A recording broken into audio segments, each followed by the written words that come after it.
pre-show. We're going to do some music talk, and Ross, start us off with something else.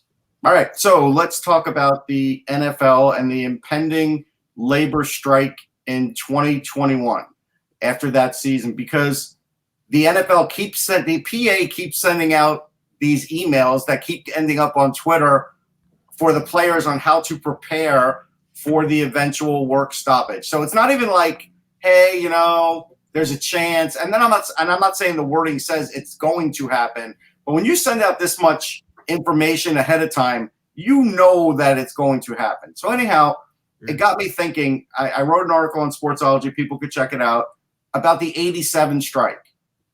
And we all were around for that, Pete. I know you were too, but I don't know how much you got to see of that.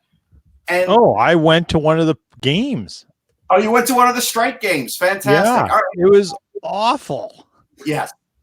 It was really, truly awful. And so here are some of the highlights of it that I enjoy after the fact. Like some of the guys on the list that crossed were like Randy White and Steve Largent and Joe Montana. And then a lot of them crossed later on. Like the Jets lost a couple games. So then Pat Ryan, their backup quarterback, crossed with like 5 other players like the week before. So what ended up happening is they played the first 2 games of the season. Then they striked, whatever, for 24 days. So for the next 3 weeks, they were strike games. And so like, here's an example, like the Jets quarterback was this guy, David Norrie, who he had a 50.1 pass completion percentage and a 48.4 QBR. Just imagine that. And he had 1 touchdown, 4 interceptions. I can only imagine Leon Hess probably called up Pat Ryan on the phone and just begged him, because he probably knew Ken O'Brien wouldn't come. But we all look at that and said, there was no competition then. The players had no bargaining power. They didn't make a ton of money. They were at the owner's mercy at that point in time. Now, fast forward to what 2021 would be. That February will be the second season or third season. This year is next year. Second season for the XFL, because they start in this February. Well, the XFL and the CFL will have a lot of players interested in them. Now, I know the CFL has limitations for imports, but still, there will be some players that are bench players, practice squad guys. They would definitely have interest in the CFL. And I think some of the upper echelon guys with maybe a year left on their deal, or they were a star quarterback, but they're not a starter anymore. I think the XFL will go in heavy for those guys. And I can only imagine if Vince McMahon lands a few, what the PR would be like for that. And so I kind of wonder if the owners even look at that. It doesn't seem like they do, because it just seems like with the NFL now, and again, it does seem like the players are resolute in the fact that they're going to strike. It doesn't seem like the owners are really trying that hard to avert it. Like, they have so much money. I don't know what it would take for them to buckle. I don't know if the owners in the NFL will ever buckle. Well, I mean, they don't have guaranteed contracts. I think the trend they want to get rid of right now is the trend over the last few years of guaranteed money. Like now, like they don't have guaranteed contracts, but now they're guaranteeing them like signing bonuses in the NFL. They're guaranteeing them like say for example, the receiver who just signed for New Orleans, Michael Thomas. He's $100 million contract, and I think $60 million of it is guaranteed. That was unheard of. It was like nothing's guaranteed. You have to make the team. You don't have to get injured. Now all of a sudden they're giving them guaranteed money, and I'll bet you anything the owners are like, maybe they want to change the transition and the franchise rules. Maybe they want to change guaranteed money. And there's no evidence to say that they're going to be unsuccessful, because the NFLPA could be the worst and weakest union of professional sports. Yeah, and I think that's why they're putting this charge together now, early on, maybe to get people talking about it, to hope that they show that they would strike if it happens, and maybe to get a dialogue going with the league. But, it just right now, it just seems like the league doesn't even want to talk about it. So I don't know. I don't know where they stand with this, but all I could say is in the end, they will lose money. The players will lose money. There is no way for them to recoup money unless they join another league. That's really, unfortunately, that's the only way it's going to work for them. And when you brought this up earlier, Russ, I was remembering back to the 87 because there was a rather infamous Bills Giants strike game at Rich Stadium that ended up 6-3. Yeah, it was so the two field goals for the Bills, one field goal for the Giants. Lawrence Taylor had crossed. He played Iron Man football. He played both linebacker and tight end. But the guy I remember is the guy who was responsible for the win for the Bills. His name was Todd Schlopey. He was the field goal kicker. Now get this. I looked him up to see, just to see he was from the Buffalo area. He kicked at Michigan. He had been cut in favor of Scott Norwood, and then they brought him back as a replacement guy, and he won that game for him. Afterward, his career didn't continue. Like a lot of them, they were basically ostracized because they were scabs. right. He became a professional motion picture cameraman, and he ended up being a cameraman for Iron Man 3, Transformers, Wow. Air Force One, Seabiscuit. I mean, a lot of movies. So he was able, but he made a career somewhere else. But that's the thing. A lot of these guys, if they go through this again, the guys who are replacement players, they're not. It's not going to be like, who was it? Rick Reed, who was the Rick Reed made it for a couple of years, but he was ostracized. Guys like John Franco gave him a hard time because he was a union guy. Yeah, it's bad. I just downloaded what Adam Schefter termed as the work stoppage guide, but I'll read it and see if there's interesting stuff that comes out of it down the road. But yeah, I just feel like if I'm a football player right now, and I'm not saving my money now, granted, this is still 2 seasons down the road, so it might be too late for some of these guys heavily in debt, and that's why I think they may join some of these leagues too. Talking about saving money, though, there's an interesting article that was discussed in The Athletic yesterday, and I was sort of surprised because it talked, I think, about Scandella, who was talking about his contract and expenses. And someone from The Athletic took a spreadsheet of all the costs and stuff, and it was really interesting about what a 4.75 million salary takes home at the end of the year. Now, the answer to that question is 1.3 million roughly. Okay. So that's after taxes. Now, I'm just letting you know.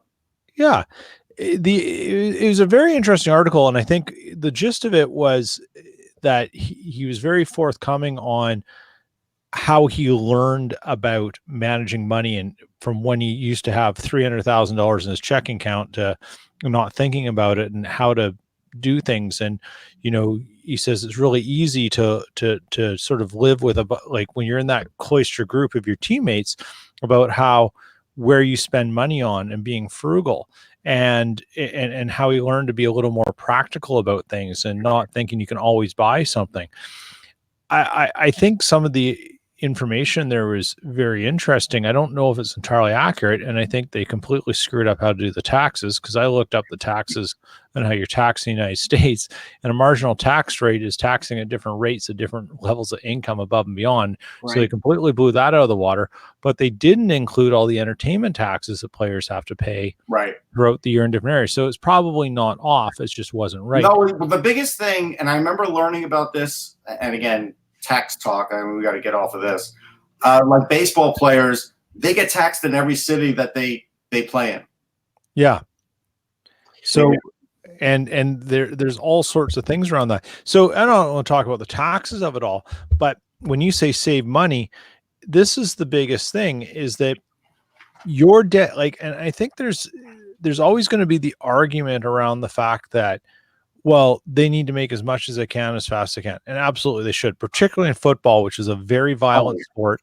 The average, people last 3 years on average, I think. Yeah. And I don't know what the eligibility is for the pension in the NFL. It's 160 games in the NHL, but I don't know what it is in the NFL. But the NFL pension is very good, as illustrated by a certain former murdering running back who can still live high on the hog. Yeah. But the point here is, I think it's going to people are going to garner some sympathy for them. But I will say this, and I'll be the contrarian around this: all pro sports has allowed you to do is set yourself up to a very high income place that no one else can achieve, but it's not designed to guarantee you the rest of your life. Right. You still have the ability to go off and do a totally different career after your playing days. Let's get some. Being a professional athlete does not entitle you to retire in your early 30s, because that's when there's no more options for you and to sit back and do nothing for the rest of your life. Right. That's the point that's being missed, and I think everyone has to do that. You got to be smart with your money if you want to keep it. You make that much money, you want to keep it, and you want to be comfortable. Yeah. But it doesn't give you the right to sit back and do nothing. No, and I do want to add one more thing. You can continue to be productive in society in a whole sort of ways. I read this the other day from this guy, archaeology guy on Twitter. Yeah. He put that Zach Stertini told a story when he was up in the NHL for a week, that if you remember when you watch like 24/7, they would play that credit card game in a restaurant, and it landed on his credit card one day. When he saw the bill, he was starting to freak out, because he's a guy who's up in the NHL for a week, and Alex Hemsky picked up the tab for him. That's something they need to stop. Players, take the guy out to dinner. Don't expect this young guy. Like, I like the teams that the rookie dinner, right? The new guy a suit, and he sort of takes care of him. Don't play the credit card game. You're getting guys in trouble. Yeah. Credit card bingo. I do that with my friends when we go out, and we do it as a lunch thing. Regular bunch of guys. That's different. That's different. It's not a $12,000 meal. No, right. But that's the acceptable option now for rookie hazing is to do that, is instead of some sort of wedgie or something like that. Yeah. It's ringing up a credit card bill. Like I guess that's a more civilized, but still, I don't think it's a great thing. Now, X joining us here. Time. We saved the our little Beatles thing for X, since X is a musician. Okay. I put it to the group, and we can do this on a regular basis up until we start to have more things hockey related to talk about. But we're all music fans, and I think for most of us the Beatles are held on sort of the Mount Rushmore of bands. They're one of my favorites, but even bands that I worship, there are songs that are either they're very popular, but they suck, or they're just overrated. Yeah. And even the Beatles, who I like I said, I love, there are songs, and not just because they've been overplayed, but just songs that they're very popular that I don't get. And I don't get why they're so held in reverence. So I said, okay, what's the most overrated song? It's only personal, you can only speak for yourself. And what's the most underrated? So I'll go with the first. I'll go with the first one, the overrated. And it's Let It Be. It's a great song, but it just it never has really gotten me. Really, you hate Let It Be? I don't hate it. I just think it's overrated. I don't. Yeah, I mean, it's everyone's opinion, right? So, but right. I think that's one of the more beautiful songs that Paul McCartney's ever written. Yeah, in my terms, that's right up there, like The Long and Winding Road and Let It Be. Yeah, two of the Paul McCartney songs that I adore. And the funny thing is if you ask me who my favorite Beatle is, it's Paul McCartney, and my most overrated song is a McCartney song. And if you ask me who is my least favorite Beatle, it's probably John Lennon, and my most underrated song is a John Lennon song. So I'll save that. But I don't understand Mike ever, so it doesn't. That's pretty funny, because John Lennon is my favorite. Paul McCartney would be after. Yeah, Lennon would be my favorite too. But it would be Lennon, Harrison, McCartney, Starr. Like, that would be the order of it. But I really, and that, I think the first three are all like incredible. So it's McCartnney, Harrison, Lennon, Starr. Yeah, it's pretty funny. But what is your most overrated song, Ak? As far as the, if to go with the Beatles I mean, that's, there's a couple that I always thought Norwegian Wood was a pretty terrible song, to be honest. I don't even know it, so there you go. Why? What's wrong, Tess? No, that's probably one of Peter's favorites. Is that one of your favorites? Well, we'll get to that. All right, but the Beatles, it's hard to do this with the Beatles. I don't even think I know that song, and I grew up in the Beatles era. It's hard to do this with the Beatles. I am not a big.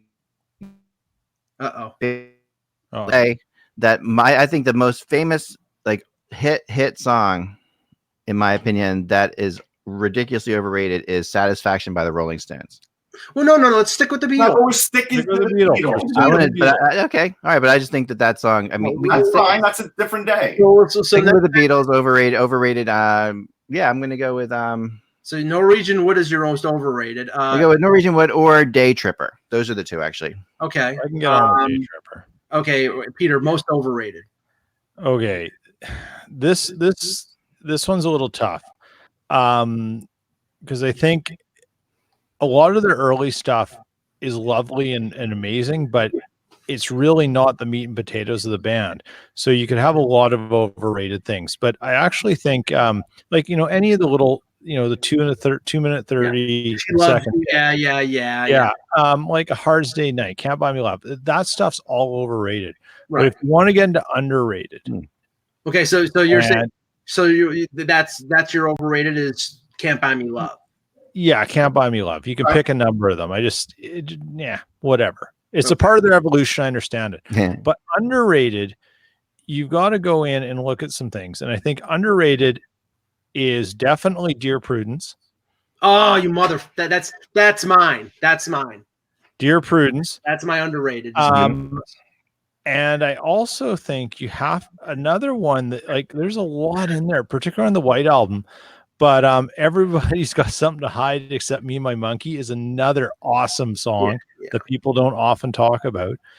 And also, if you look at the White Album too, Glass Onion is a fantastic song. Yeah, that's a little. It's a little odd. I mean, I like it, but But like the Beatles were so palatable, right? They were the first ones to come out and make this music that was so accessible and it had neat rhythms and all these great fun lyrics.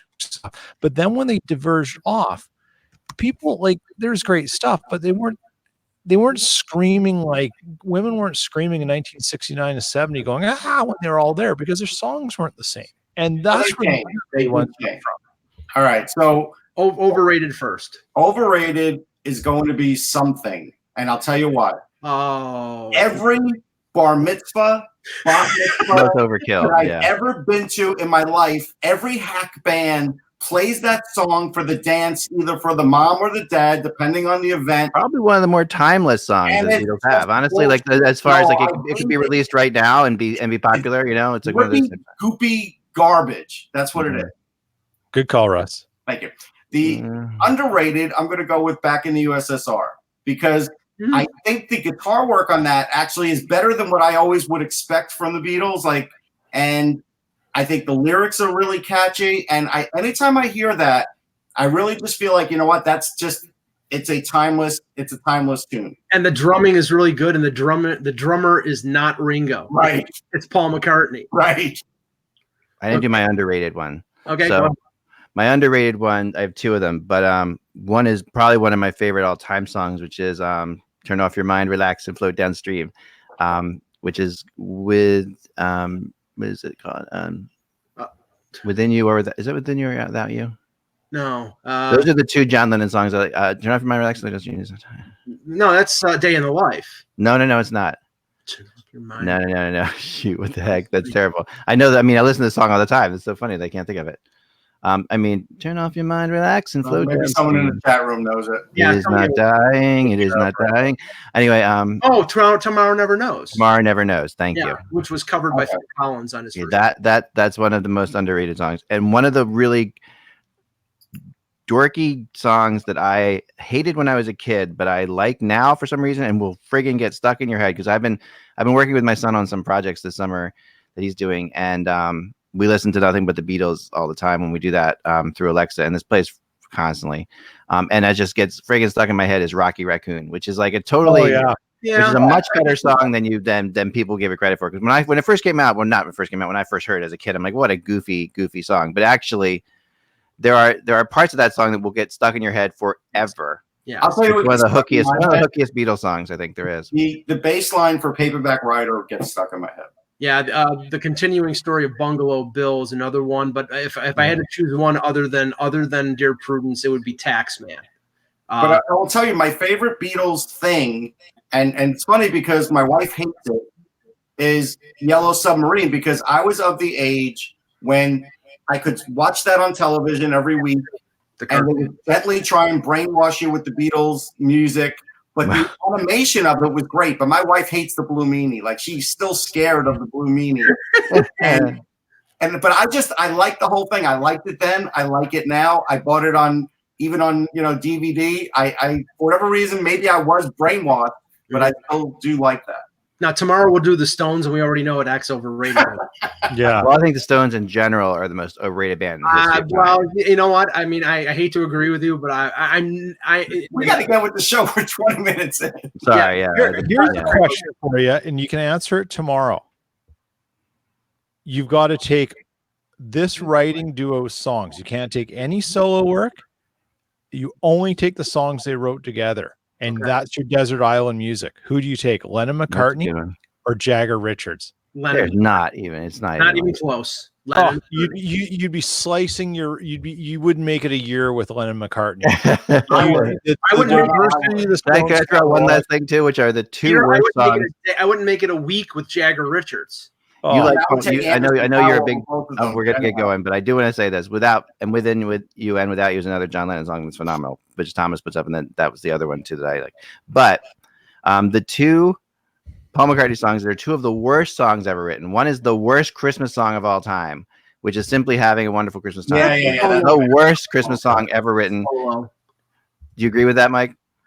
I don't like Christmas songs other than Greg Lake's. Greg Lake doesn't like Christmas songs. I like traditional Christmas songs, but I don't like poppy Christmas songs. Other Greg than Lake's is good. I'll tell you, an underrated Christmas song is Elton John's. But go ahead. No, that's true. But Simply Having a Wonderful Christmas Time is a horrible song. Yeah, Greg Lake's Christmas song and Billy Joel, She's Right on Time. Other than that, I don't like any popular. Merry Christmas Baby by Bruce Springsteen is an atrocity in the music. Oh, as is Paul McCartney's Silly Love Songs, which is a terrible, terrible That's song. a horrible song. Written, I mean, just without any thought in the world, like without, and I know, and he gets away with it by saying that that's the idea, right? Like John Lennon said, all you do is write silly love songs. He came back with a silly love song that was so bad that it went to #1, but almost like as a joke, I think. But it was so bad, like the words, the sections, the way it's written, the bass listen, my love will make my ears bleed. I mean, I don't think you're right, Mike. Mike just put it within you and without you as a Harrison song. It is not. I really do not think that is. Here's a little tidbit. Just looked it up. Is it really? Little known tidbit. George Harrison's favorite song claim to fame of the Beatles is "While My Guitar Gently Weeps." Mm-hmm. Eric Clapton did the solo on it, which I learned recently. Yep. And I've mentioned this to Russ and Mike before, but George Harrison's wife, who Clapton fell in love with, Patty Boyd. Patty Boyd. Her brother lives in Winnipeg. Oh, don't do it. Here we go. Yeah. 2 degrees of separation. He is the stepfather of my wife's trainer. Wow. Crazy small world. All right. And she's writing. I just like doing this for Russ. She's writing a new book too, apparently. So okay, let's start the show before it ends. All right. Here we go. Thursday, right? Sure. Why not? Thursday. Hello, Hockey World. It's Thursday, August 15th, 2019. I think I'm Michael Agello. I'm 6 degrees Peter Tessier. I'm Russ Cohen. From Sportsology. And I don't know by now the hell with them. I'm Eklund. You're watching HockeyBuzzcast on HockeyBuzz.com. It's the podcast that comes every Monday through Friday at this time to fill you in on the comings and goings in the hockey world. And as summer comes along, we have a couple little interesting trade rumors today that I wanted to. By the way, Frank is pissed off that you didn't say balmy Winnipeg, but continue. Yeah, Frank, it's not balmy every day. People look forward to that every day, 6 degrees of balmy. Very strange. Very, very strange. Very strange. So let me get. Oh man, I'm like so thrown. Bill in the chat room is got me. So if you want to join the chat room, by the way, you go to YouTube, HockeyBuzzcast.com and go to our website. Or actually, the easy way to do it is this: you go to my blog where the show always is. Click on the YouTube, click on the video, click on the YouTube part of the video, which takes you away from HockeyBuzz, which you only stay away from during the show. But after that, go right back to HockeyBuzz because that's the rule.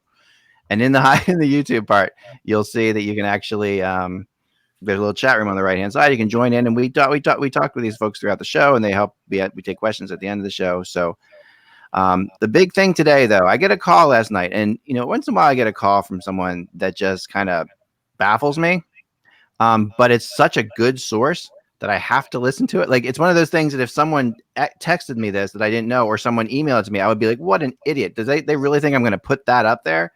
But it was from such a good source that, is connected to, and I will never forget this, the Garth Snow hiring on the island, which is another thing that when he told me that Garth Snow was going to be the new general manager about an hour before it happened for the Islanders. And I'm like, there's no way I can write that. That's ridiculous. I remember that, thinking that was the worst thing ever.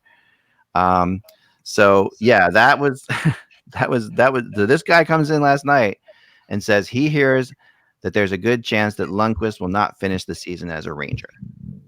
And I'm sitting there and I'm like, whoa, that feels very odd to me. And I said, and my first response was, I think the Rangers are going to be pretty good. Like, I think the Rangers are going to be half decent. They added 2 top 3 forwards to their lineup. They already have talent. They're better than most people think, I think. And they, and they've got Henry Lundqvist, which is like, when you got Lundqvist, you got a chance. So the question is, why is this possible? And we talked a little bit about it, and I started calling around, and I found other people who said, yeah, the word is that he's not thrilled, has not still been thrilled since the Zuccarello trade, and there's things there that he's not happy with. Some people, he feels like he was deceived a little bit, and he's like, you know what, if things don't go well, like, I'm going to give it a shot to start the season here and see if things, maybe they come out and they catch lightning in a bottle and they're all that. Well, if not, could he be gone before the season? Well, Russ will have more insight on it than I would, but let me just say this. First, he's got a no-move clause, so if he doesn't want to go anywhere, he's not. Oh, no, it's going to be his call. Right. But that being said, he's also making $8.5 million, and he's 37 years old, I believe.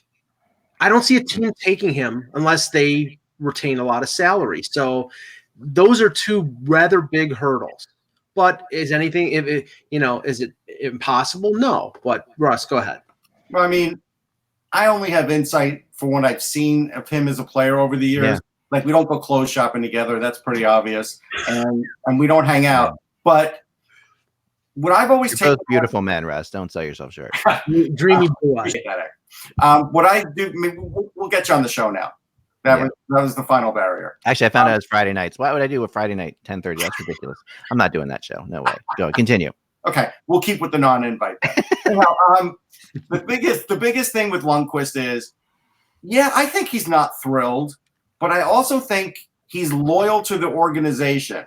And so if there's a point where he becomes unenamored, disloyal to the organization, I think he just rides out the season and retires. And if he retires early on the Rangers, he screws them on the cap, and he could do that. So, but how much of the? But that's taking. I think the one thing and I thought about that too. I had this. It's funny you go down this road because that's sort of where the road I went down. I said, don't you think he'll just retire? Like, that would be the thing. I do think that. And this guy said, no, not if you know him. He wants to win a Stanley Cup in the worst possible way. I think he does want to win it, but I don't think he wants to win it at the expense of leaving his family and all those other things. Right. And he won everything else. So I think he would just simply walk away. And I think if he does walk away, I know you held your finger up, Mike. Aren't there implications for his contract? I mean, they can't buy it out. No, because if he retires, but he doesn't. He didn't sign it at 35, so I guess there are no implications. He signed it at 31. I just checked. 31. So if what I remember in previous conversations regarding Lundqvist, if he decides he wants to finish his career like Dad did in Russia, like he would finish his career in Sweden. Yeah, it would give them cap relief. It would open up the 8.5, and he could go and have sort of a retirement tour in his homeland. I mean, I still think that's what he would end up doing rather than being traded. I know there's not that many players like this anymore, but like the day Jackie Robinson got traded from the Brooklyn Dodgers, he got traded to the New York Giants. He retired. He's like, I'm not playing for them. And let's just say Jeff Gordon went up to Lundqvist and says, hey, we got a deal for you to go to the Devils. I'm going to tell you right now, there is a 0% chance Lundqvist would play for the Devils. 0. Right. There might be 2 or 3 teams that we don't know about that he would be okay with, but I have to tell you, I believe the list would be pretty small. Yeah. I mean, I think it would be too. And like you said, like it's a cap situation and what happened. But I think if you're coming on it, if he's coming on at the end of the year, at the trade deadline or something like that, and is made it clear that he's going to retire at the end of the year, and he won't say that. That's the whole thing. Yeah, because he doesn't want a retirement tour. I don't think he's that guy. So he won't tell you he's going to retire. He's just going to retire. He might just do what Luongo did. Yeah. Yeah, maybe. I mean, I guess it's so situational, right? Like there would have to be the right team in the right situation at the right time. It would have to be a lot of things that would fall in place. Unless the Rangers, unless there's a real rift there. That's like, like you said. I don't think it's a real rift, but I will say this. So let's just say they go up to him asking for a trade. He says no. And then at the end of the season, he decides he's going to retire. So, in July, he says, hey, I'm retiring. Right. There's no guarantee that Shesterkin can just walk in that next season and take over the job. Just because he's great in the KHL doesn't mean he's going to be great in the NHL. Now, he will have at least a season of experience under his belt. And Georgiev's been real nice with little stretches. Who knows what happens if you give Georgiev 55, 60 games? Right. No. So that's what my source said to me too. He said he really thinks that Georgiev is a good goalie and is going to be a good goalie, but the rest is unknown. So all I'm saying is this: if the Rangers have real playoff aspirations, they still need Lundqvist. If they don't have if they don't think they're going to make the playoffs in the next 2 years, then they don't need Lundqvist. But I don't think they're at that mindset just yet. Right. Now, if they get steamrolled early part of the season, they might be. But if they don't, I don't think either of those other 2 goalies are getting them to the Stanley Cup. Lundqvist could do it one more time because we've seen goalies even later in their careers get there, especially ones of like Lundqvist's ilk. It doesn't matter. Like all the Lundqvist haters will say it's impossible, whatever. You know what? With a better defense, with a mobile defense in front of him, you'd be surprised what an older goalie can do one more time with that one more goal. No. If goalies ride, and especially Lundqvist, he rides waves very much so. Like he's a riding the wave type goalie. Like if the Rangers are hot and he's hot and they get in the playoffs and they get hot, he's lights out. Doesn't matter what age he is. I mean, Peter, don't you think that a team that goes out and spends almost $12 million on Panarin, trades for Trouba, adds Fox, the moves that they've made, they're not expecting they're expecting to be a contender for a playoff spot, and that going along with getting rid of Lundqvist, I don't think that's consistent. So that's why I would sort of doubt this, that unless there is like you said, Ak, a rift that is. It's enough to think. It's enough to make me think that there's something that I have to look into. Like it feels as if and I'm not like a gossipy guy. That's just what people always think. No, and I think we all knew he'd be terribly hurt. And I remember pointing out that was his best friend leaving the team. Zuccarello was his best friend in hockey. So and I knew that was going to hurt. Doesn't mean it's going to hurt forever though. And that might that the way it was told to me was that was like a final straw thing. That wasn't the thing, and there was other things there. Yeah. And then I said, well, surely he must be happy about the offseason they had. I mean, this is one of the best Rangers off seasons they've had in decades. And I think that when you get 2 players the ilk they got, one through the draft and one as a free agent, that can only make you a more dominating team and give you a better chance to win a Stanley Cup. And the way this guy I was talking to said, I mean, I think there's that thought that, okay, they come out and they are lightning in a bottle type team. But if they aren't, if for some reason, that it takes a little bit longer to gel, or some of the other players aren't what we think they are, that they're building on top of like more of a less solid foundation than we thought, then Lundqvist starts to question if he's ever going to win a Stanley Cup in New York. And if that's the case, then maybe he goes elsewhere. That was the way it was sold to me. I don't know. I'd put more stock in this if it was said at the end of October, after we've seen some games and stuff, right? I think Lundqvist is enough of a professional to understand that, yes, this change is coming. They put a tweet and email out about it to their fans 2 seasons ago. Yeah. I mean, this isn't news to him. He knew this was happening. And, I wouldn't be surprised if he'd maybe had a question or two to what's his face? Gordon. Yeah. And say, well, what's the plan here? And if this isn't working, can you consider this? And that's just friendly business chatter. Mm-hmm. But I think Henrik Lundqvist also recognizes that how many landing spots are there for him that gives him a shot? Exactly. Right? Like, that's the other side. That's why I said there might be 2 or 3 teams we don't know about, but it's not a lot. Are they Stanley Cup contenders? Somebody in the chat said Calgary, and wouldn't it be funny if Lundqvist took over Cam Talbot's job? Because Cam Talbot is probably the number one in Calgary. But other than that, okay, so let's think outside the box here. Other than Peke Rene gets hurt out for the season. Right. Well, right. I mean, but that's even that hasn't happened yet, so we have to look at ones that could fail, right? Or you've got to be able to handle $8.5 million next season. Right. That's I mean, the Predators could. But Tuukka Rask, no, they just got to the Stanley Cup final. No, he goes down. I'm saying he goes. I'm talking about injuries. I'm talking. In my opinion, with Lundqvist, you have to look at teams that consider themselves Cup or bust teams this year. Right. No, with goalies who are very, very important to them. The injury exception is always, if that happens, then yes, anything's on the board. But I'm talking about, like, right now, a team that people consider a Stanley Cup contender that doesn't have what you would say is a linchpin number one goaltender, other than Calgary. I don't know who that is. Yeah. San Jose. So that's brought up in the chat room, and I think that a couple of people brought up that in the chat room. I think San Jose is an interesting one. San Jose is an interesting one, but they don't have the cap space.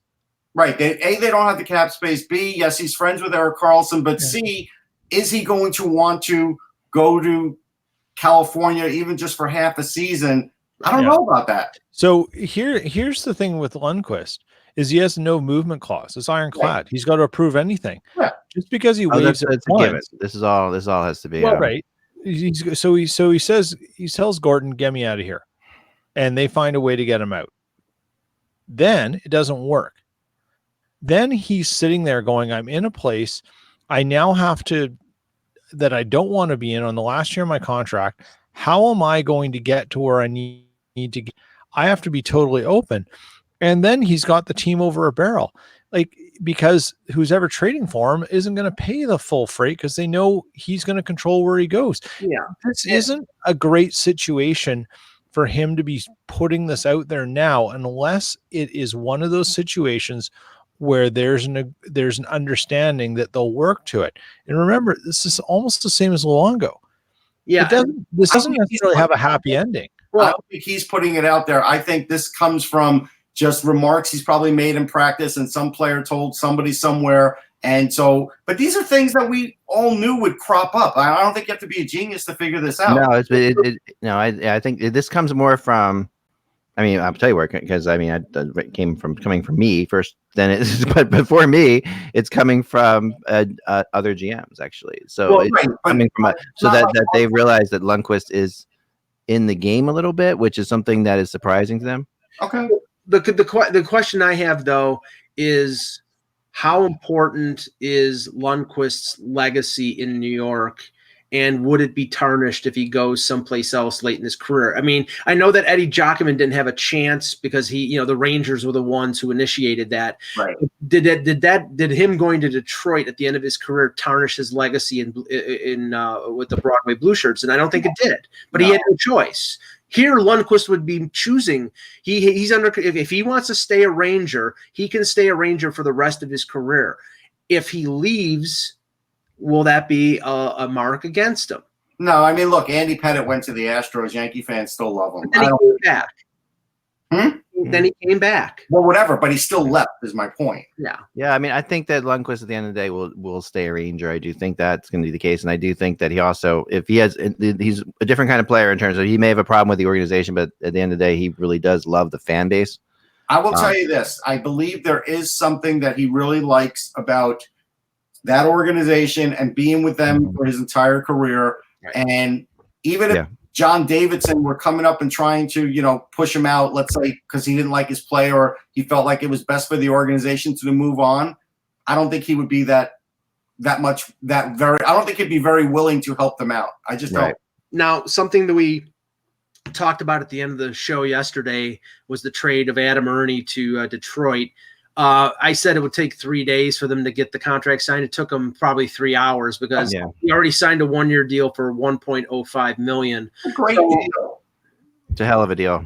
Yeah, I mean, because I think there's a good chance that Ernie could play in the top 6 or maybe the top 9. You know what this is? It's really what this really is. Sorry to interrupt, but what this shows you is something that's very underrated in the NHL, and that is how much players trust certain GMs.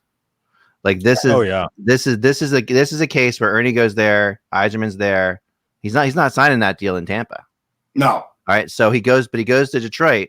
He trusts Yzerman. He knows Yzerman is going to put him in a position where he can succeed, and he's willing to sign that deal. And that's a deal that doesn't happen. And like we all talk about, what differences do GMs make? And it's like LeBanc in San Jose. LeBanc trusts Doug Wilson. Yeah. Ernie trusts Yzerman. Yeah, he does, and so that gets done only because of that. And that is huge. That is a huge thing because it gives Yzerman more flexibility to do other things with that money. And this guy knows, Ernie knows that he's going to do better things and make the team better.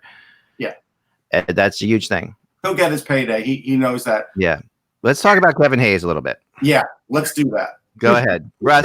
Let me fill people in on the latest here. All right. So the latest yesterday we saw on Twitter that it was said by Frank Saravalli on the Snow the Goalie show, which I've gone on once, that Kevin Hayes basically had said to somebody, we don't know who, because that's not been revealed. Before you go any further, I want you guys to know I haven't heard this story. Okay, no, I've only heard like things being said. I can't believe that so and so said that, but I have no idea what was said or what the story is. So I'm going to react to it as you tell me. So he basically said something to the degree of, the only way I'm going to the Flyers is that they overpay me. Okay. So here was my initial reaction. I see that, and my initial reaction is bullshit. And I'll tell you why. For one thing, like, Kevin Hayes is definitely was not going to come cheap to the Flyers. We all knew that. They had a need. He filled the need. But knowing that he's going to a new market, I really have a hard time believing he would say to anybody that, knowing that it could get out there and could put a cloud. There's so many things about this I'd like to talk about. That could put a cloud on him entering a new market. Now, what I saw like an hour later was Ryan Whitney saying he heard a different story, and apparently Kevin Hayes was watching Game 7 with a bunch of buddies in Dorchester and was talking up the Flyers, and so now it's like it's Frank versus Ryan Whitney, and take Whitney every day of the week. Sorry, and I think I am taking Whitney every day of the week on this one, simply because there is no benefit to Hayes saying that. Now, could he have said it? Sure, but if he did say it, and Frank did report it, see, that's the kind of reporting I don't like. Because, now you have really, if he did say this, and Frank has a source, so if Frank got this 100% right, I don't like the fact that he did this to Kevin Hayes. Just because he's starting with a new team, and now this puts a cloud. The fans see it. There's fans yesterday that reacted. I know that a reporter will say, well, he's just doing his job, but really, I don't know if this didn't cross the line or not. That's what I'm saying. Well, the only thing I think about this is, and we have no idea who the source is, but if it came from a former team, more than likely, I think it would come from the team that's in the same division, because this is sort of rousing and raising discontent with the Flyers, and will be fodder for the opening of training camp, and that doesn't do any good for Winnipeg. That definitely does some good for the New York Rangers, who traded him for a first-round pick, and then got traded a first-round, or got a first-round pick, and then traded it back to Winnipeg for Trouba. So if that's the end result that was desired for this story, then then probably it came from All somebody. right, so we're thinking where did Frank say he got this from? Anything I don't know. about I have that? to Did he look say, up the article. did he say he just heard it? It was on TSN, is where I Okay. think it came out. You said on TSN. Surprised TSN You know, would put that up. Sorry, I mean TSN's got to do better than that. Sorry. Here's the interesting part around this is, so Kevin Hayes tells someone this. Maybe. Maybe let's just assume it. Let's just take it straight up. This is play it for a second that it's true. A factual Yeah. thing. He says this to someone or someone's. He's probably going to remember it. This isn't something even if you're flippantly joking around and stuff, you're talking about before you've been traded or acquired or in the in that filling out process negotiating. You're thinking about all sorts of things, and they all have their own understandings and talk about how you're treated by Team X, Team B, Team Y. They all know, as X said, there GMs you want to work for and GMs you don't. Same with coaches, right? The players all talk about this. I don't think Kevin Hayes is sitting here going, I don't know where this came from. I think he knows, and I think he's got two issues at hand. One, who broke his trust? And two, what are you going to say about the guy who actually leaked this for no real positive reason in any way, shape, or form, who's based in the market you're now playing in? Can't wait for that first media scrum. Yeah. All right. So here's the quote from the show. Right. Yeah. I'm not going to have a chance to This go is with Anthony Sanfilippo, right? Yeah, with Anthony Sanfilippo and Russ Joy. And I've been on the show. It's a good show. And we all, I mean, you, Russ, and I know Anthony and Frank very, very well. Yes. So here's They're both in the press box in the Philippines. I got this from Yahoo from Steve, and I can't pronounce your last name, Steve, so sorry, Yahoo Canada. But here's the quote. Frank basically said, I don't understand why the Flyers felt the need to go out and spend a pick in order to go trade for Hayes. Well, I do. Like, yeah, that was not. Yeah, come on, Frank. You should be able to figure that one out. No, but you see, to me, that when I hear that immediately makes me think that there's something going on here. Why would he think that? But okay, that's his opinion. That's fine. But now he's going to try to prove that this was a bad signing. So then it's like the Hockey Reporter claimed on Snow the Goalie, I was with a current NHL player the night before Game 7 in Boston, who 5 minutes before seeing me ran into Kevin Hayes outside somewhere in downtown Boston, which is obviously his hometown. He goes, oh, yeah, I just ran into Kevin Hayes. So wait a minute. So this is like third hand on a night out in Boston, and the guy goes, oh, yeah, I ran into Kevin Hayes and told him the only way he's going is if he overpaid to get him. All right. So now I understand why Ryan Whitney cracked back to what he did, because on that same night, Ryan Whitney is basically saying that, interesting considering Hazy just told me he was fired up when he got traded to Philly and watched Game 7 with 3 buddies in Dorchester. So which is it? Yeah, if he was in Dorchester, he wasn't in Boston.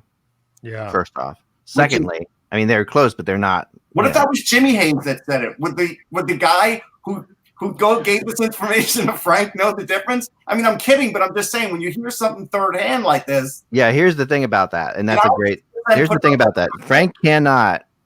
You can't go with something as salacious as this from a player entering a new market, like the whole just stir the pot unless you have it from the player. Okay. Like, and if he said, you can't just say I was told by a friend of his. That's ridiculous in a situation like this, because, well, first of all, there's a reason that players don't talk to Frank Saravelli. Okay. That players dislike him greatly. And I know players that won't go anywhere near him. And I'm sorry, but that's just the reality of it. I want to tell you, TSN did not put this on their website. Okay, good. That makes more sense. There's a huge distrust. I can tell you a former Flyer who was very beloved in this town, who just won't get anywhere near Frank Saravelli because of this kind of stuff. This is like, and now I'm going to defend Frank for a second because he has a tough job. Okay, he's a TSN he's competing with some big time people there, right? And he's got to get scoops. He's got to get stuff and out there, and it's hard. Okay, it's got to be hard. He doesn't have a ton of experience. He's not like You know, it's funny that to me that he's called a senior hockey guy because he's not a senior hockey guy. He hasn't been doing this forever. You know, he's not. He did it in Philly for not forever before. You know, we've been doing. Russ, you've been doing it longer than him. You know, so I mean, I know Frank applied for Hockey Buzz as a writer. You know, before years ago. So I mean, I can tell you that this is like, to me, you can't.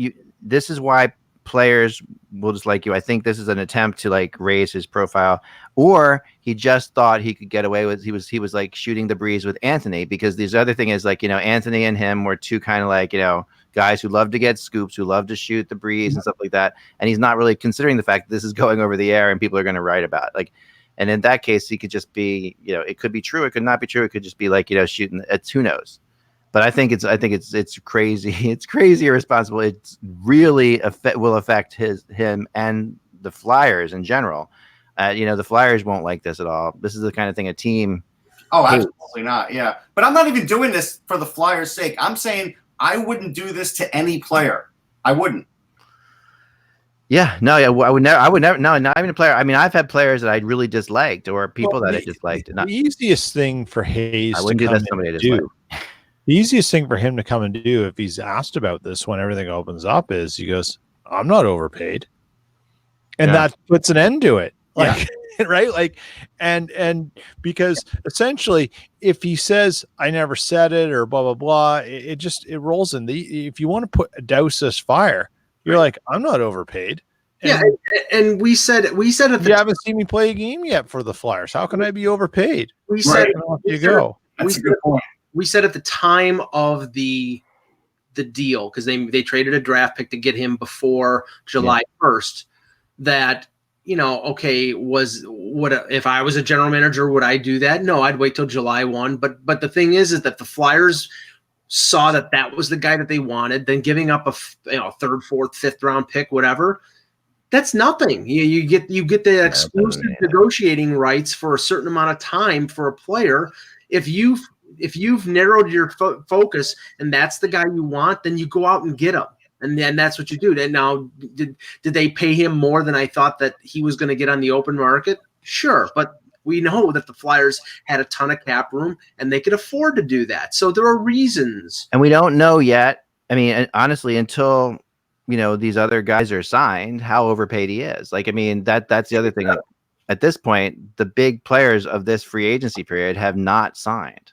You know, like, and you know, we have like Sebastian Aho, okay, and that's about it. I mean, beyond that, we don't have anything. We have Kevin Hayes, we have Sebastian Aho. Who else do we have? Well, I mean, most of the UFAs, it's the RFAs that are still out there. You know, no, I mean, you still have Jake Gardner and you still have Joe Thornton and Patrick Marleau, which are, to me, is still very surprising that they haven't been signed by San Jose. And maybe Doug Wilson has an agreement in place and he's just waiting until the beginning of training camp to make a splash, or maybe he's not interested in bringing in a couple 40-year-olds. I don't know. I would think that if Joe Thornton didn't have something in place, we would have heard retirement from each of them. I honestly think so. Or him playing in Switzerland, which has always been the talk about him after his career. Marleau? No, Thornton. Thornton. Yeah, Marlowe's not going anywhere. He's going to be in San Jose. No, it's I think it's San Jose or bust for Marleau. He'll just live out his days in San Jose. He likes it there. His family loves it there. That's where he goes. That's where he calls home. So I don't know. I mean, Kevin Hayes signed for a lot of money. People were questioning that. There's no question about that. But, you know, it's hard to sit there and say that he is overpaid or underpaid yet. And also we know that he came there. He was the honeymoon present to Alain Vigneault. That was what Kevin Hayes was. You know, Kevin Hayes, you know, Alain Vigneault signs in Philadelphia as the coach, and he says, "What do you want?" And Alain Vigneault says, "I want Kevin Hayes here," and they went out and they got it. That's what happens. That's what happens with a new coach sometimes, and that's the guy that he wanted, and Kevin Hayes came because he likes Alain Vigneault too. So there's a combination there. That's what I've heard, at least. The question is, what is the honeymoon present for Michel Therrien? Oh God, yeah. Sorry. It's the fact that I'm not going to say it. I can't. I came so close to saying something else that would have been as bad as Frank said, but I stopped myself. You see, I know based on something I know that a player did about Michel Therrien, and I could have done it. I really could have. That close. Oh my goodness. All right, let's get off this topic. fascinating one though. We can take. I'm sure I'll get. You know what might be I'm fun sure we're gonna to get do? evil texts now too. So we'll see what happens. What might be fun to do is we should get our own pool going on the first RFA to sign out of the key RFAs remaining and salary range. And guess what it is? I think we should do, because I think within the, what are we at? We're at August 15th today, right? Yeah. I think within the next 25 days, all these are going to start falling into place. Yeah. And we should start having a little pool here about who it is, who's first, second, third, and what the value is. It's not a bad idea. We should think about that for maybe tomorrow. We'll talk about that. Yeah, we're 1 month away from training camp. Training camps, most of them open up on the 13th, 14th, 15th of September. Yep. So, let's talk about this tomorrow because I have my theories. Dan Rosen, who I really respect a lot as a writer and as a guy who has information. He seems convinced that Marner is going to be the first to sign. I don't know. I don't buy that. I think Marner is going to be the last to sign, or one of the last. One of the last, I think so too. Yeah. I don't know. I mean, I think I felt that way too. But Rosen is sneaky good with his stuff. I'm not disputing his source. But he's been in the past. He surprised me with things. When he says something, I really listen. I mean, I think the Toronto is at the place where they would go for the 3-year deal. They would go for the bridge. I think the Marner camp would as well. I think that there's a wide divide on the amount. If you take the report from James Myrtle last week as being accurate, and I do, if Darren Ferris is asking for $10 million, then he's living in fantasy land because they will never sign him for $10 million on a 3-year deal. It's going to probably have to be closer to 7.5 to 8.5 in that range. If that's the range, that's the highest bridge in the history of the NHL. But I think the Leafs will do it. But it's not going to be 10 million until they come off of that. He's not going to sign. You've written your new title, your next blog, Mike. Marner, A Bridge Too Far. Yeah, good movie too. Yeah, that's it. Let's see here. But take a question or two here. Flamester's asking what this Flames Blues rumor that you. Oh yeah. I wanted to get to that. Let me get to that news. So I was looking into we talked about the Flames having an injury on defense, and that they're going to have to do something because the pressure's on the Flames to be a contender again. And we talked about possibly, what's his name going there? James Gardner going there. And then I heard today that a really good possibility was Carl Gunnarsson. And it was kind of surprising to me because for a lot of reasons. First of all, it's the NHL, is a funny place that if the Stanley Cup champion is willing to help a team out that won their own conference, is really bizarre. Why would the Blues help out the Flames in any way, shape, or form? I mean, they really shouldn't be giving the Flames anything, even if they want to clear the space of Carl Gunnarsson. But and also the other thing is Carl Gunnarsson, I thought was very important to their run last year. Doesn't make a ton of money, and they just signed him to a 2-year deal. Yeah, it doesn't make a ton of money, right? So I mean, to me, that's a strange call. They would have to be getting something that was very interesting to them. They would have to be Calgary came with them to something that really intrigues them. But I heard that name's been mentioned, so maybe Calgary is bringing something that's going to intrigue them. But Gunnarsson's a strange one, he didn't play enough, in my opinion, in the Stanley Cup Finals, and when he did play, he was pretty effective. I thought but St. Louis was so deep defensively that it didn't matter. But it could simply be that Gunnarsson is signed through next season, and they have Vince Dunn coming up as an RFA and Alex Pietrangelo as a UFA, and you would be clearing $1,750,000 off the cap. Mm-hmm. It could be as simple as that. If that was the mindset, then you wouldn't have signed him to a 2-year deal in the first place. Yeah. Randy brought up Shillington. Okay, yeah, Shillington. Oliver Shillington. And the thing is Shillington is a good prospect. Russ knows, and they have Anderson and they have Shillington. I mean, the talk is that one of those two probably will fill the spot vacated by Valimaki because Valimaki. The problem where they're going to really miss it is they both can puck move. Shillington's not the greatest in his own end, and he doesn't really provide much offense. Anderson provides a little of each. Neither of them provide anything close to Valimaki. Thomas Boyle asks, Russ, do you think that Bobo Carpenter will make the Islanders opening night roster? He's competing with Koivela and Fritz. No.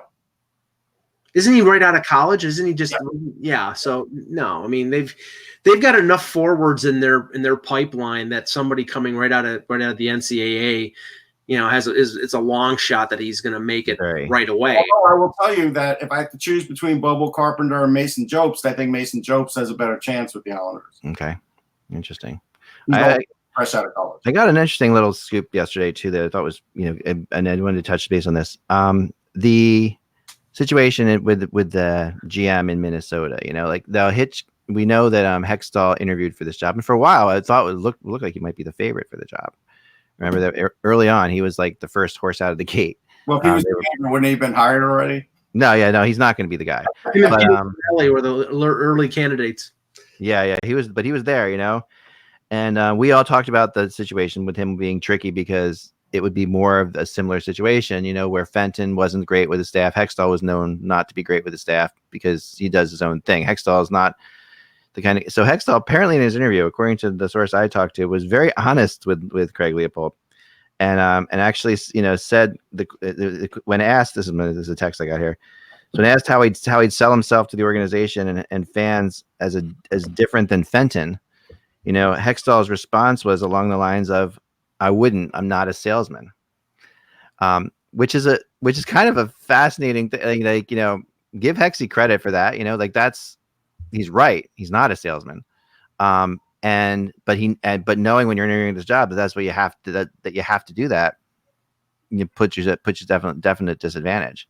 Mm-hmm. But I think it's kind of it gives me some respect for Hex. I already have respect for Hextall, but it gives me a little more respect that he he is what he is, put it that way. And usually guys who are like that will succeed in the NHL eventually. Mm-hmm. It's the guys that try to be so different, or try to be this, try to be that, right, that tend to waver. This is not the right fit for him in Minnesota because of what just happened with Fenton. They need somebody who's going to come in there, and I really think it's going to be Billy Guerin. I really do. I think that's where this is heading. Now, I've been pushing a while for Bill Zito to be the guy because I thought, bless you, I thought Zito was a perfect fit, and I think he was. I was told a couple things about him with them though. One is that he basically, we talked about how he had this situation going on with his wife's health, and it kind of it was kind of questionable, and I think from what I understand that he pulled himself out of this because of that situation, because he really feels like he's got it. He wants his wife to be with their doctors and be there for a while. She's going through this. She has cancer and she's going through surgery and stuff like that. So I can completely, when you're going into a situation like that, it's another respect thing to me. Like a person who does that, I have a lot of respect for as well, because, it's a lot of work. It's hard to turn down a GM job, but I think that makes a ton of sense. So at the end of the day, I think Billy Guerin is the guy. And Guerin's an interesting one because he definitely is such a positive character, and such a happy-go-lucky guy that he'll be a great antidote for what happened with Fenton there. Like he'll come into the office and just be cracking up, and he'll learn everybody's name, and he'll be funny, and he'll be silly, and he'll have different things. He'll be no nonsense, but he will need help with other stuff because he's not like I'm not going to say he's not the sharpest tack in the world, but he's not like a numbers guy. He's a feel guy. But I still think you can get numbers, people. So I think that they'll be fine. Okay. Last question. Yep. In the chat, Andrew. Oh, sorry. Hey, you said, whoa, somebody said I was right on. See? Yeah, that's a mistake. That's a mistake. Andrew Strauss asks, thoughts on Connor Timmins in Colorado, now fully healthy. Anyway, he cracks the roster. Hello. Are you guys there? Yep. Yeah. Are you? Peter, what was that? Oh, nothing. Okay. It just froze for a second. Oh, you froze for a second? Okay, we thought you got stuck in the vortex. You were in a vortex. Yeah. Timmins is really good. I just don't think there's any room on that blue line. There's none. Yeah, I mean, look at the blue line right now. Eric Johnson, Ian Cole, Zadorov, Kevin Connaughton, Makar, Sam Girard, Kali Rosen. I mean, Where's he going to play? Yeah, where's he going to play? He's probably going to play in the AHL this year if he can stay healthy. You know, they have some expiring contracts there. Really good talent, but it's not his time. Right, exactly. Briefly, we're going to get out of here in a sec. I just wanted to briefly bring up to Peter, because we didn't have him yesterday. We did discuss the fact that I had heard Patrick Laine and the Islanders is possibly being a destination, and wanting to know what you think you would want from the Islanders. Totally take Barzal back. That'll be perfect. That's a 1-for-1, and no one will cry about it. 1-for-1. You think both sides win? Yep, and it's not going to happen. I think it'd be interesting. It might be a fair trade. You want Laine with Barzal. That's the problem, right? So it's something else. That's the whole point. If you're going to go down that road, you're throwing in draft picks. You're going to throw in a top prospect, and you're throwing in 2 players. Well, it's got to be. I heard Letty would be part of it, which would make some sense, right? Yeah. I mean, it's sort of undervalued. I mean, yeah, it'd be a massive deal. He's a part of it, but I mean, he does feel a little. I mean, you got to replace Trouba, right? You got to. Yeah, I think the thing with deals like that is I never like deals where volume goes one way and talent goes the other. Mm-hmm. Yeah. I don't think they work very well. I think that, I think there's very few deals in NHL history, and I'm just spitballing here right off the top of my head, that have worked out when that's been the case. Mm-hmm. Yeah. And again, I think if I'm Cheveldayoff, Dobson has to be part of the deal, and if he's not, then forget it. Yeah. Yeah, I agree. Yeah. But they're not gonna trade Dobson. I understand that's their stance. That's Lou's stance, but you're giving him a 21-year-old guy who scored 40 goals before. In that case, nobody is off limits. Sorry. Yeah. No, but you know what? I mean, that's where I think you're wrong, Mike, because it's easy to say that, but the Islanders don't have to get Patrick Laine. If at some point Winnipeg feels like they have to trade Patrick Laine, Lou can say whatever he wants, and if he says that guy's untouchable, then it's up to Chevy to pick out the other right guys for his team. Right, but that's the thing. If you want Patrick Laine, you're going to have to pay the price, and the price is going to be. They might still pay the price. They might just pay it in a different way. Is my point. You know what, Russ? I think that's the crux of it. Is if Chevy feels he has to move Laine, he can't let anyone know that that's the case, right? Because particularly if you're calling Lamoriello, if you're calling Lou and Lou senses blood in the water, just hang up the phone. Right. Right. Like just don't do it. Yeah. I totally agree with that. Yeah. Yeah. That's for sure. That's sure. It. Like just walk away. Yeah. Yeah. People don't do enough with Lou. Lou is Lord Humongous in The Road Warrior. I offer you safe passage through the desert. All you have to do is walk away. Walk away from the oil. Nice. Excellent. That's awesome. What was I going to say? We're going to get out of here, but I just want to say that, the thought, and someone texted me this, and it's very true about the Beatles. We're going to end with the Beatles again for a second. Is that you've got to see the movie Yesterday, which is out there, and I did see it. It's really good. It's, I don't know if have you guys seen it yet? No, I have no interest in seeing it. Really? You'll love it. You would love it. It's a great movie. Why wouldn't you want to see it? I've seen previews for it, and it doesn't really. I don't like the premise. The Beatles did exist, so I don't need somebody else pretending that they're Paul McCartney or John Lennon and singing Yesterday. Yeah. I mean, it's a completely out there science fiction type. Yeah, that's idea, because they do exist and then they don't. But there's an incredible scene at the end of this movie that would just blow your mind. I won't tell people who aren't it, but it really was. You're gonna want to watch it someday. You're gonna like it. You're falling for the formula here. Then they came out with one recently with Springsteen, how he affected this guy's life. And, I know. And why did they do that? They did that so they could sell his catalog, so they could sell his music. Why do you think they did the Beatles thing? Same thing. That's what these movies are behind. It's not so much about what the music meant to I don't know. People know the Beatles. I mean, you're really. I mean, I don't think this is like the Beatles are going to suddenly sell records for us. I mean, this is the Beatles. They're not going to suddenly like be like, oh wow, you know, his band's big because of that movie, the Beatles. No, the Beatles are huge.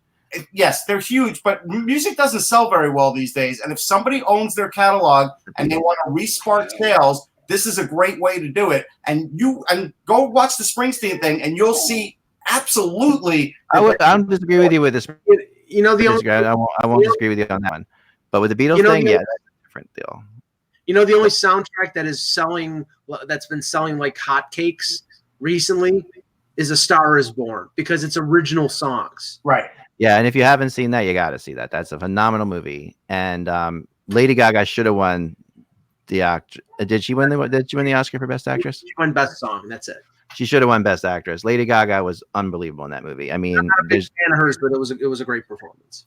Yeah, no, she was incredible. And so I mean that, you know, there have been this rush of movies like this though, and then, you know, that you've seen, like, you guys all liked Bohemian Rhapsody. Did you like that one? I liked it, but I liked it, but you know, it was sanitized. Did you see that one, Pete? Nope. No, you didn't see Bohemian Rhapsody, man. You got to see that. No, Bohemian Rhapsody. Sorry, I thought you were talking about the lady. Sorry, yeah, I did. It was sanitized. It was fun. I still liked it though. Yeah. The Bohemian Rhapsody. Then the Elton John one. I want to see that. Yeah, I was seeing Elton John in a month. He's coming to Winnipeg. So oh yeah, he's great. I didn't like the Elton John movie nearly as much as Bohemian Rhapsody. But the Yesterday movie, and I'll see the Springsteen movie, of course, because my wife's such a Springsteen fan. Shocking. Yeah, well, I have to. I have no choice. That's the law. Oh, I just found an article that says the Yesterday movie has sparked sales for the Beatles. Well, there you have it. When are they doing the movie on my band? I just want to know. Yeah. When's that movie come out? When William Hurt playing me. When's that going to happen? Come on. Hurt. William Hurt. Yeah, that's what everybody says should play me. He has no hair. And I know. He's younger. And he's like 70. Yeah. I thought he was dead. Didn't he die? No, that's John. At one point, I played blackjack. This is like a drunken story, but it's not true. I would never drink, so it's not a drunken story. But this is absolutely true. At one point, I played blackjack with Garth Snow on one side of me and Patrick Swayze on the other side of me. Wow! And we all had the same exact hair. And one of them is dead. All right, I got the answer. You're not going to like this, but I am 100% right about this Beatles movie. Showbiz 411 says the Beatles movie, they had to pay $5 million for rights to 17 songs. Wow. Whoa. Jeez. So if you don't think that they're trying to recoup it on the soundtrack, you know they are. Yeah. Well, that's the soundtrack for them. That's not money for the Beatles, right? Yeah, I mean, I got to drop off here. No, it is. The Beatles made their money up front. They made their money already. So, I mean, but, you know, at the end of the day. I think Sony still owns the catalog, because I remember Paul McCartney was trying to buy the music back, and I don't know if he was successful. Yeah, he did. The Beatles, Beatles bought back their catalog. So yeah, they made the money up front. Yeah. But it did spark them in Billboard charts. See? In actual yeah, well, you know, it was a good friggin' movie. I'll give it that. But I don't, again, it's like, you know, helping the Beatles out is like, you know, we should do something so the Maple Leafs make more money. You know, it's like, come on, like, what are we talking about here? Yeah, look, see, and the best-selling album of theirs, that day the movie was released, went to number 45 on iTunes, and it hadn't been there previously. There you go. Okay. I think your dog is launched into the end of Hey Jude. Let's move on. To the so it sounded like she was singing there. I know. All right, guys, remember, without the buzz, it is just hockey. If you can help us, please, it would be really great of you all to go to patreon.com/hockey and just give a little bit if you can.